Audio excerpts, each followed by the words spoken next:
Hi friends, मैं परविंदर खारी। Friends, आज की हमारी गेम वर्ल्ड रैपिड 2023 की है। मैग्नस कार्लसन इस टूर्नामेंट में पार्टिसिपेट कर रहे हैं, तो नो डाउट उनका पलड़ा वैसे ही भारी रहने वाला है। रैपिड सेक्शन की गेम वैसे ही है। रमेश बाबू प्रज्ञानंद के साथ जो मैग्नस कार्लसन की गेम हुई थी, वे इन दोनों की ड्रॉ रही थी। आई थिंक 22 या 23 मूव्स के बीच बाद उन्होंने ड्रॉ के लिए एग्री कर लिया था। लेकिन एक और बहुत बेहतरीन गेम जो इसी टूर्नामेंट में खेली गई थी, मैग्नस कार्लसन की व्लादिमीर फेदोसीव के साथ। तो चलिए शुरू करते हैं एग्जैक्टली इसी गेम को। D4 के साथ यहाँ व्लादिमीर ने शुरू किया। नाइट F6 का रिप्लाई यहाँ मैग्नस कार्लसन ने दिया। देन हुआ C4 E6 night C3 bishop से आई, ओ सॉरी, निम्जो इंडियन डिफेंस। बिशप गया B4 स्क्वायर पर, नाइट है बीच में। Night F3 bishop takes C3, वो भी चेक के साथ। B टेक्स C3 होने के बाद हुआ D6 क्वीन आई C2 स्क्वायर पर, then queen E7 A4 C5 E4 then E5। मेरे ख्याल से ओपनिंग काफी अच्छी चल रही है। D5 पॉन पुश है, एग्जैक्टली बनता है। कैसल करने का भी समय मेरे ख्याल से ब्लैक का आ चुका है, लेकिन पहले दूसरे नाइट को डेवलप किया। देन हुआ H4 H6 बिशप आया E2 स्क्वायर पर, किंग D8 देन हुआ नाइट D2 किंग C7। और फ्रेंड्स, आखिर ये हो क्या रहा है? ये किंग कहाँ भाग गया? किस तरह से निकलने के प्लान है इस किंग के? अलग ही डायरेक्शन में जा चुका है किंग। नाइट F1 देन हुआ G6। और फ्रेंड्स, इस पॉइंट पर चूंकि मैग्नस कार्लसन का किंग क्वीन साइड की तरफ पैदल चलकर गया है, तो ए पॉन पुश ठीक ठाक मूव कंसिडर किया जा सकता था। लेकिन यहाँ पहले खेला गया G4, फिर A5। इतनी देर में कार्लसन ने चल दिया है H5 H5 जी टेक्स H5 देन नाइट गया B6 स्क्वायर पर। आई डोंट थिंक कोई बहुत बड़े इश्यूज हैं, लेकिन नाइट के लिए ठीक ठाक आउटपोस्ट मैं कह सकता हूँ इसको। नाइट G3 देन बिशप आया D7 स्क्वायर पर। प्रेशर बनेगा? अभी तो फिलहाल बिल्कुल नहीं। क्वीन आई B3 स्क्वायर पर। और यहाँ पर व्हाइट क्या गेम प्लान लगा कर बैठा हुआ है, ये बिल्कुल क्लियर है। नाइट E8 के ऑप्शन को पहले कार्लसन ने चुना, देन हुआ बिशप E3 देन नाइट गया G7 स्क्वायर पर। और यहाँ कार्लसन की स्ट्रेटेजी इस F5 स्क्वायर के इर्द गिर्द रहने वाली है जरूर। अब ये F पॉन आगे पुश होगा ही होगा। फिर किंग आया D2 स्क्वायर पर, देन हुआ F5 जैसा उम्मीद थी। He takes F5 knight takes F5 knight exchange asking rook goes to B1।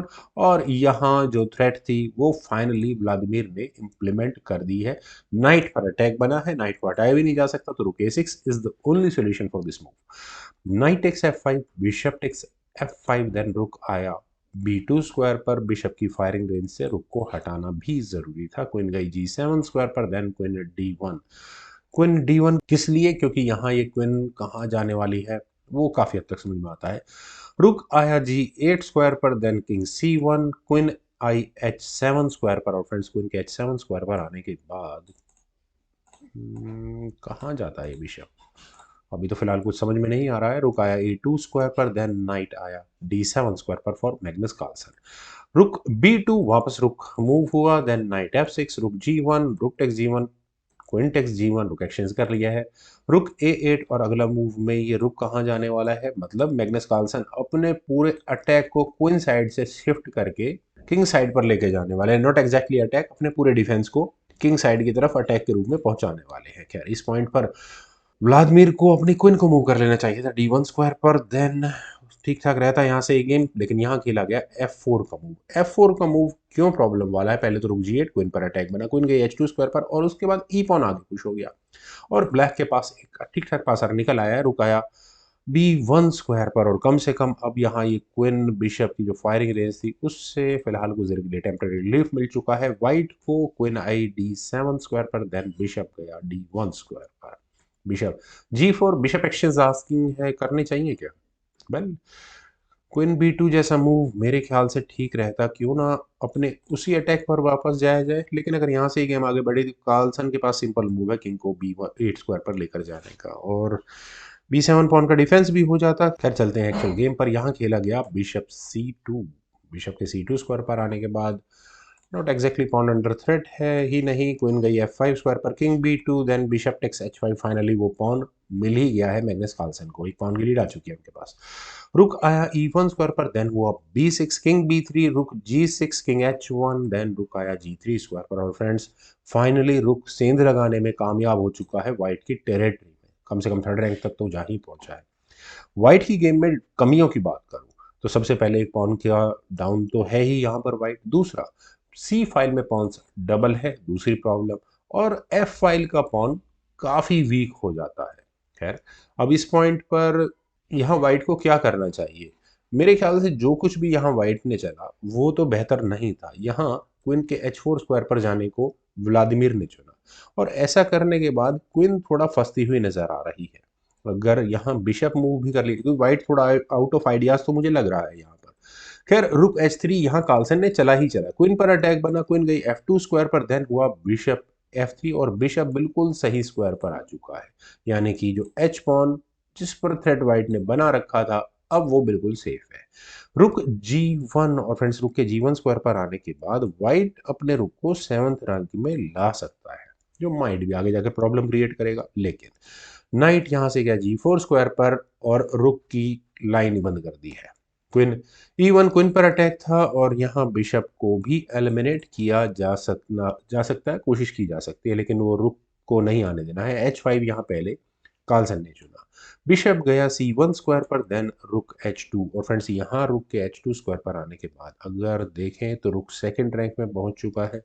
Bishop के साथ कोई बहुत बड़ा इश्यूज नहीं है। एंड गेम में अगर दोनों बिशप हैं आपके पास, तो वो बहुत परेशान करते हैं, तो वाइट को अपनी टेरिटरी में बहुत ज़्यादा प्रॉब्लम फिलहाल मुझे लगती नहीं है। क्वीन g3 यहाँ पहले खेला गया, और इसके बाद कार्लसन ने अपने बिशप को लिया e2 स्क्वायर पर। यहाँ तक मेरे ख्याल से व्लादिमीर बहुत अच्छा अटैक भी लगा चुके थे और बहुत अच्छे से डिफेंस भी कर रहे थे।